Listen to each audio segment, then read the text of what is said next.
I'm here today with Pastor Jonelle Summerfield of Word of God Fellowship Church out in Raleigh, North Carolina. How you doing today? Good. How are you? Pretty good. Good. I have a few questions for you today. Okay. Now, to jump straight into it, what do you do in your job generally and on a day-to-day basis?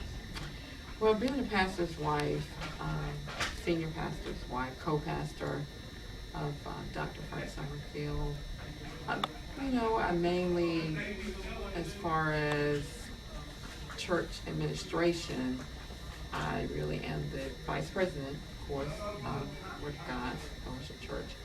And I mainly make sure that the bills are paid. Somebody's got to pay the bills. We got to make sure that we're above board. And we want to make sure that everything, all the money that comes in is accounted for, and then to make sure that the bills are paid. And that's the business part of what I do. And then, of course, the pastoring side, co-pastor with Dr. Summerfield, Bishop Frank Summerfield, of course. I'm there to just assist him in whatever he needs, or whatever he needs me to do, to help the church to grow and administrate. The people that work for the church. We have the academy, of course, and the daycare and the administration part of the church, and so we just try to make sure everybody gets paid around here. So Yeah, that's good. yes.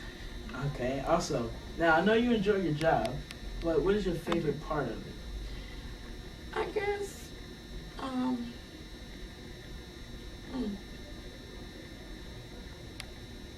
making sure everybody is doing what they're supposed to be doing, and I can't really say enjoy any one part. I love the administration part of it, just making sure that, everything is taken care of and people are doing what they're supposed to be doing. Right. And I know when working with people, there are a lot of frustrations. Oh, it is. So what's your major frustration? My major frustration would be making sure the staff understands what ministry work is all about. Having the right people doing the right job can be pretty frustrating. Sometimes when the church, it's hard for employees to separate church and business. So that's kind of tough, because they see me, Pastor Jonelle, on the church side. Then on the business side, it's like, okay, do you want this job? Because you're about to get terminated. You need to turn in your 2 weeks notice. I mean, that kind of thing you don't like, but it all works together. So that's kind of frustrating when I have to deal with the staff in a firm way. Yeah. It's frustrating. But it has to be done. Right. Now, I know this wasn't your only job. I know you had previous jobs before. So can you tell me what was your favorite job before, or even a voluntary position? Data entry. Yes. I worked for UPS for several years, and I was data entry. And before that, I worked for Durham Life Insurance Company as data entry. I really enjoy So that's like the administration part. I do. I guess, I like administration stuff, whether it's bookkeeping, or sometimes having to talk to people, in an administrative way, companies, businesses, Right. Understandable. Okay, now what do you consider your strengths and your weaknesses? My strength is, I feel like I can make decisions pretty good. I feel like I can make a quality decision, and making a quality decision, it takes care of the rest of the decisions that would come behind that. I think I'm pretty good at that, and I feel like I'm pretty strong at supporting the pastor in whatever he needs to do. I feel like I'm pretty strong in this area. At least he says I am. And he's very encouraging at all times. I guess one of my weaknesses is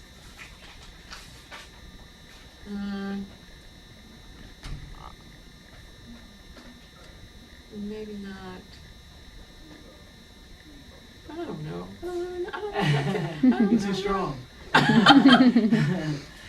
can't really think of a weakness per se as a pastor's wife. Sometimes maybe I feel like I may not measure up when I may see other first ladies. That's probably one, maybe down on myself at times, or maybe I need to build my self-esteem to par, maybe. But that's probably about the only thing that's what I would say as a weakness. Maybe down on myself at the time. Don't have the confidence as a first lady. That's understandable. It's a really high position. So Yeah. that's understandable. And at the same time, I mean, my husband, he encouraged me so much. No one would really know that I was had issues like that, you know. Right. But I know I got to put God first, and he helps me. But my husband helps me a lot, so he encourages me and builds me up as a first lady. So Right. Nice. don't have that crying spell, and I'm not insecure in that. In being a pastor's, I'm not insecure in being a pastor's wife, not at all. Nobody, none of the, no one in the congregation. I don't feel. I feel like everybody in the congregation respects me and look up to me. If they don't, I wouldn't know. So I don't. I love pastoring. I love co-pastoring. I really do. I enjoy it. Okay, now I know you enjoy it a lot, but if your job was eliminated, what other type of work would you look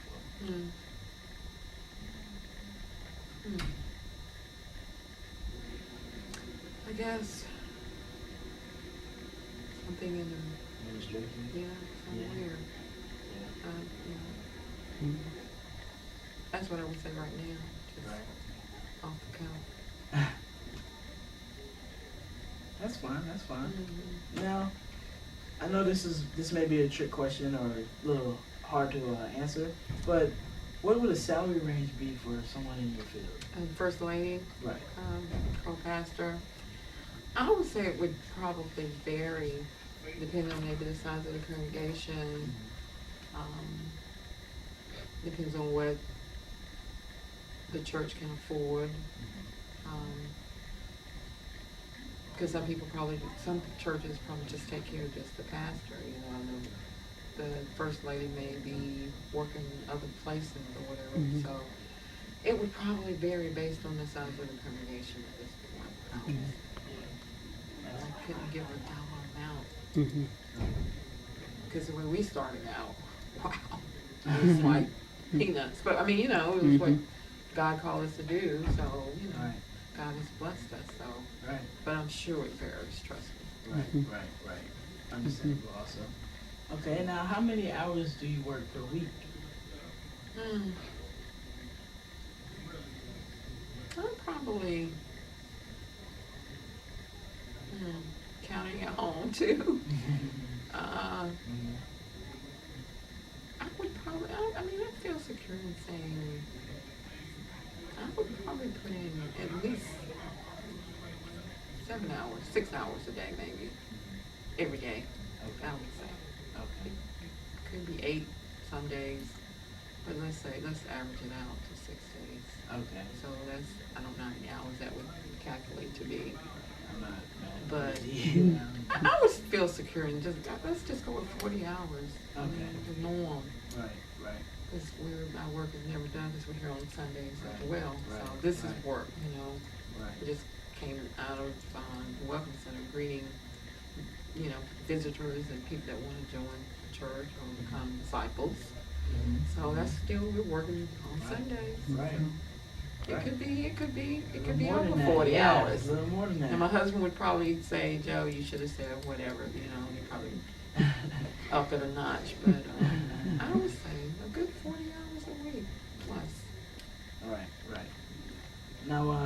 tell me what kind of vacations or benefits you get? Well, we try to take a vacation at least once a year where we're going the whole family. There are occasions when my husband and I will take some days here and there. But we do get 2 weeks. Well, by now it's probably 5 weeks vacation. But as far as the company and business is concerned, but we pretty much try to keep it to maybe a week and a half a year where we're genuinely vacationing. Then we take other days. Right. That's great. Well, thank you so much for your time. Well, you're today. welcome. I hope I answered your questions satisfactorily. You did. Is there anything else you would like to say? Any advice you can give an undergrad student? Whatever you set your mind to do, and you're doing it now, get all the education that you can get, and make sure that you finish what you set out to do. That would be my advice. To finish, don't stop, don't quit, but finish, And be a success, that's what God called you to be, success. So that's what I encourage you to do, or advise you to do. Finish what you started. Don't stop. Thank you so You're much. welcome. Thank you. Hey, my name is Matthew Pollock, and I'm here today with the founder of Word of God Fellowship Church and Word of God Christian Academy of Raleigh, North Carolina. Bishop Frank Summerfield. How you doing today? How are you, Matthew? I'm pretty good. Do you mind if I take up some of your time to ask you a few questions? No, sir. You just I put it on your bill. Nice. Got a book. I'm a student here. I understand. We better when you get finished. Okay. Could you tell me about your job and what you do on a day-to-day basis? Well, actually, I oversee our operation. Has about 90 employees. A third of them are in our academy teaching school and administrators, and another third is our daycare employee, director, assistant director, and then teachers. The other third are church administration people, our television people, our maintenance people for our facilities, the computer folk, and the cafeteria people, and our pastoral staff folk. So about 90 people in terms of really setting the pace for everybody and making decisions about what's going to happen as far as policies, and so a lot of management, a lot of managing people. Being an entrepreneur. I see. Okay, now I know you enjoy your job, or else you wouldn't have done it. Sure. Now, what is your favorite part of doing your job? What do you like the most of it? Probably teaching, instructing, and developing people through different subjects in the teaching that I do. Because I do teaching not only in the church setting, but I do other trainings too with the staff, people that are employed. So I really like doing that because that gives me a chance to express what it is that I'm really feeling I need to be doing and what we're supposed to be doing. So I really like the teaching part. Yeah, that's nice. And teaching people, I know it gets frustrating at times because they may not understand what you're trying to say.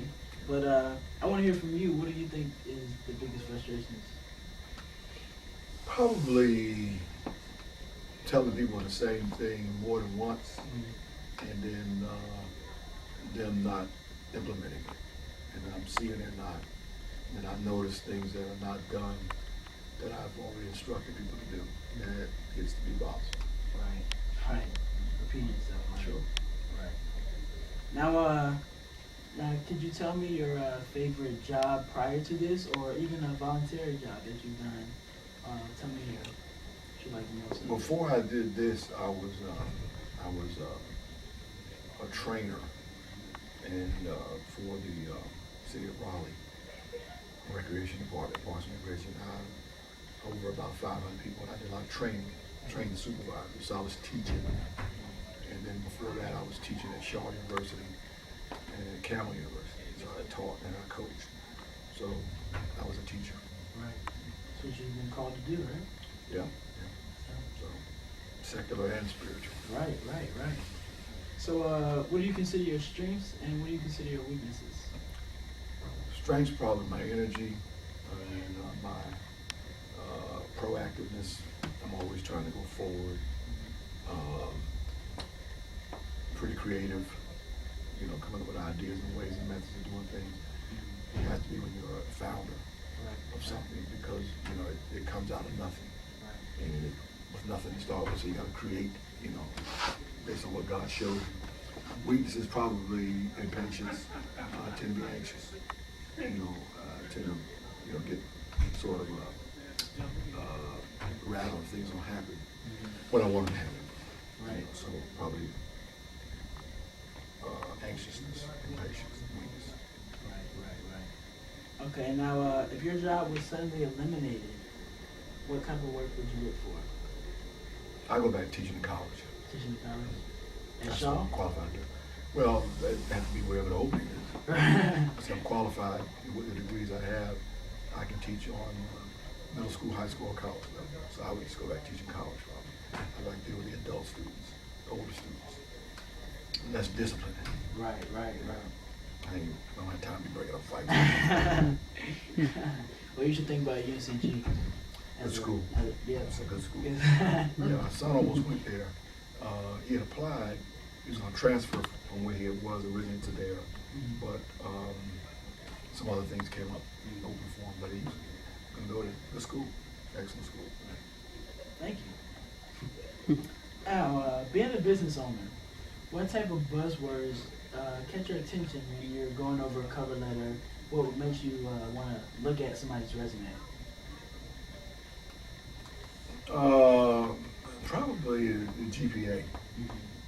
If I see a GPA that's strong, and I see that the student has really been successful in maintaining a pretty high GPA, 3.0 and up, I noticed that.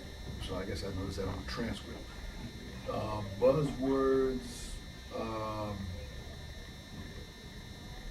I don't really look at those. I look more at the GPA because everybody that applies for any kind of position in our operation, I require a transcript, college transcript, to see what their GPA was, because that tells me how focused they were. Right. If they got a 2.0, then I look at that as they probably didn't really push themselves. They have a 3.0 and up, cum laude, that kind of thing. That gets my attention. Right. Having taught college, I've seen students that really weren't applying themselves, and just kind of they're using their parents' money and not utilizing it. So I look at it, if they don't do that well, I look at it possibly they didn't try. So anyway, GPA. Okay. Now, I know you've been to school several times, got your master's, PhD, I know you're very successful. Now, if you were an undergrad student now, what would you do differently than you did when you were an undergrad student? I wouldn't goof off my freshman year like I did. I was an athlete, so I was really thinking I was there for that main thing. That's why I went to school. I thought anyway. And I barely got in. I had a very low high school GPA, and I wasn't focused. SAT scores were terrible. I ended up going to summer school just to get into the college that I went to undergraduate. I would definitely try to be more knowledgeable of what it was all about in terms of getting the best grades. Because my first year, I barely got by. Then when I got to the point I was almost failing out, that's when I started pushing. Right. So if I was an undergraduate student now, I would definitely be more focused, having figured out the hard way that it needed to be. Now, what do you think would be the salary range for someone in your field? Well, somebody pastoring, if they don't have a daycare, don't have an academy, or doing television, those kind of works, probably wouldn't be paid as much as somebody that's doing multi-things. Someone pastoring and they didn't have employees wouldn't make as much as someone who's got probably more people, he's over.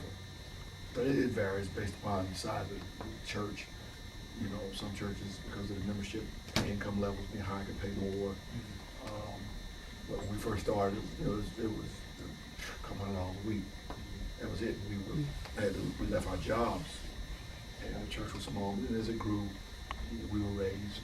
You know, but it's hard to tell because different places pay different based on the size of the church. Probably have to be more of a. It's probably higher if the church is larger. Right. Naturally. Right. Yeah. Now, how many hours do you think you work a week? About 250. 250. Oh man. I work when I'm asleep. Oh man. I'm dreaming about people and members and God and crazy stuff too sometimes. Stuff that I can fly. You ever dream you can fly? I was dreaming I could jump really high.